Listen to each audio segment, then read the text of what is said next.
नमस्कार मित्रांनो. एका 9 वर्षाच्या चिमुकलीने शाळेच्या 4थ्या मजल्यावरून उडी टाकून स्वतःचा जीव दिला.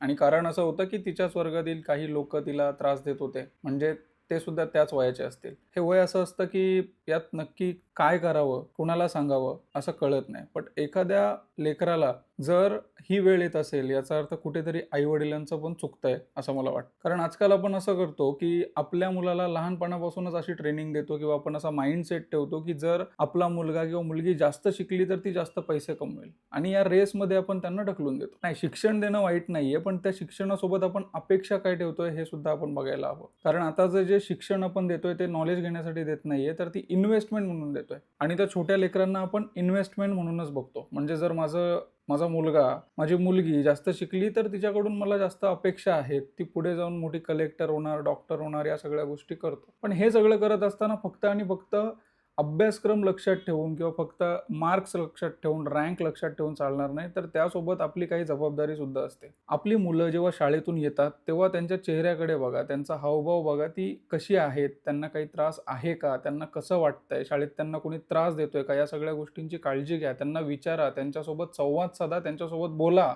आता ते 2 आई-वडील जे आहेत त्या मुलीचे, ते रडतायत, ते न्याय मागतायत. आता याला न्याय म्हणजे काय असणार आहे? जी मुलगी गेली आहे ती तर आता परत येणार नाही. आयुष्यभरासाठी त्यांचं ते घर, तो मेंबर त्यांचा निघून गेलाय त्यांच्या आयुष्यातून. म्हणजे संवाद जो साधायला हवा होता, तो संवाद कुठेतरी साधला गेला नसेल, हा तर पहिला मुद्दा आहे. बाकी कोणाची चूक आहे, काय आहे, ते तर सगळं चौकशी चालूच आहे. हे घडलं होतं 2025 मध्ये, पण आता नव्याने प्रकरण पुढे आलंय आणि बातमी जेव्हा माझ्या समोर आली तेव्हा खरंच शॉकिंग आहे. कारण सीसीटीव्ही फुटेजमध्ये दिसतंय ती मुलगी चढतीये धक्क्यावर आणि धक्क्यावरून उडी टाकतेय.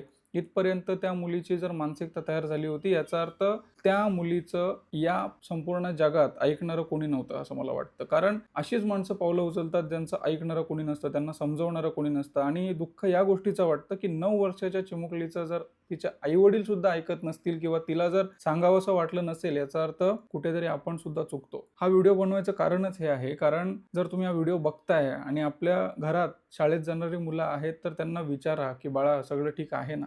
तुला कोणी त्रास तर देत नाहीये ना? जो अभ्यास तू करतोयस किंवा जो अभ्यास तू करतीयेस, त्या अभ्यासाचा तुला जास्त प्रेशर तर येत नाहीये ना? हे प्रश्न तिला विचारा, त्यांच्याशी संवाद साधा, त्यांच्या मनात काय चाललंय हे जाणून घ्या.